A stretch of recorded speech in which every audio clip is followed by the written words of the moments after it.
ժամը 11:10 կրակոցի եղար, եկա մտարտուն, ասма մամա կրակեցին։ Խոզնավարում բնակվող 95 տարեկան Նադեժդայի տան պատուհանն է կոտրել թշնամու գնդակը։ Այսօր առավոտյան տան միակ բնակիչը փամփուշտը հանել է իրան կողնուց։ Առավոտնա հելելա,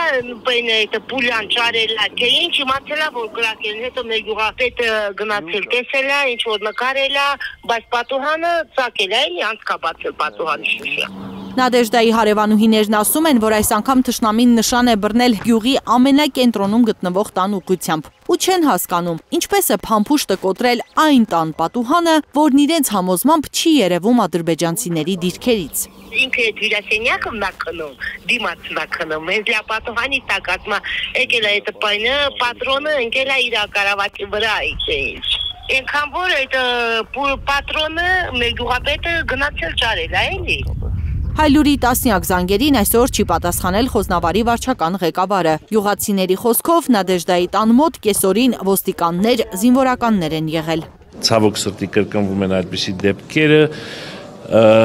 դատաձգաբանական, բալիստիկ մի շարք փորձաքննություններ են նշանակված, հարուցված են քրեական գործեր, որպեսզի պարզենք այդ գնդակների ուղղությունը որտեղից են եղել, ուղիղ նշանառությամբ եղել, թե գուցե պատահական։ Իշխանական падգամավոր Արմեն Խաչատրյանը փորձաքննությունների ավարտին է սպասում իմանալու համար ադրբեջանցիները միամիտ են կոտրել գյուղի կենտրոնում գտնվող այս տան պատուհանը։ Падգամավորը համոզված է, քանի դեռ խաղաղության համաձայնագիրը ստորագրված չէ, Բաքուն շարունակ փորձելու է հայ գյուղացիներին խուճապի մատնել։ Եթե կնքվի, այո, ես վստահ եմ, որ չեն կրակի, որովհետև եթե կնքվի, արդեն զորքերը չեն սահմանապահ գործառույթ իրականացնելու, այլ սահմանապահ գործառույթ իրականացնելու են սահմանապահ զորքերը, երկուստեք ըստ նման պայմաններում մենք տեսնում ենք, որ այդպիսի դեպքեր չեն գրավում։ Արդեն 2 ամիս ամենօրյա ռեժիմով հնչող կրակոցները նոր էսկալացիայի նախերգանք են։ ՔՊԱ-կանի կարծիքով ոչ, նոր էսկալացիա ոչ մի դեպքում չի հրահրի հայկական կողմը, որն ըստ Խաչատրյանի այս ամիսներին շատ ադեկվատ է գործում։ Այնպես չի, որ հայկական կողմը այդ հնարավորությունները չունի պատասխան համարժեք գործողությունների դիմելու, բայց Հայաստանի Հանրապետության կառավարության դիրքորոշումը նա է, որ խաղաղության պայմանագիրը ամեն կերպ պետք է հասնեն խաղաղության պայմանագրին եւ էսկալացիոն գործողությունները հնարավոր չէ թույլ տալ։ Եթե բացառված է էսկալացիան, ապա ինչու են նախազգուշական հայտարարություններ անում ԱՄՆ պետքարտուղարն ու Ռուսաստանի պաշտպանության նախարարը, թե Հայաստանի ու Ադրբեջանի միջև հակամարտության իրական ռիսկը պահպանվում է, նաև լարված է իրավիճակը Սյունիքի շուրջ։ Բոլոր գերտերությունները իրանց շահերը ունեն, իսկ Հայաստանի Հանրապետության իշխանությունը ասում այն, ինչը որ կա։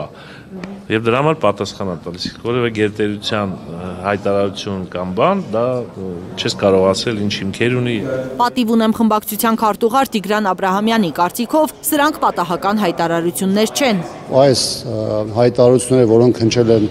ոչ պատահական երկրների, ոչ պատահական պաշտոնյաների կողմից, բնականաբար դրանց պետք է վերաբերել լրջորեն։ Իսկ Ադրբեջանը փորձում է ընտելացնել կրակոցներին, նախ կրակում են անկանոն, հետո մարտական դիրքերի ուղղությամբ, հիմա արդեն կոտրում փշրում են գյուղի կենտրոնական տների պատուհանները։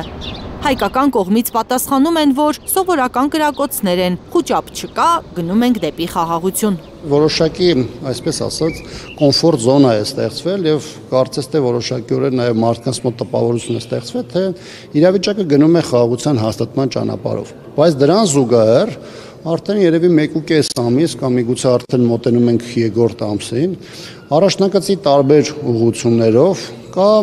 Ադրբեջանի կողմից միտումնավոր եւ համակարգված խախտումների շարք, այսինքն այնպես չէ, որ պատահական ինչ-որ անկանոն կրակոցներ են եղել։ Մանրամասների համար հայկական կողմը Ադրբեջանին դարձյալ առաջարկել է հետաքննել սահմանային միջադեպերը։ Մենք շարունակում ենք Ադրբեջանի հետ քննարկել, որպեսզի հետաքննության մեխանիզմը ստեղծենք։ Մինչ արդեն հեքիաթների ժանրից թվացող հետաքննության իրականացումը հունիսի 2-ին Սյունիքում Ֆրանսիայի հյուպատոսության բացումը կլինի։ Հայաստանի իշխանությունները հույս ունեն, որ կառույցի գոյությունը կզսպի ադրբեջանական սադրանքները։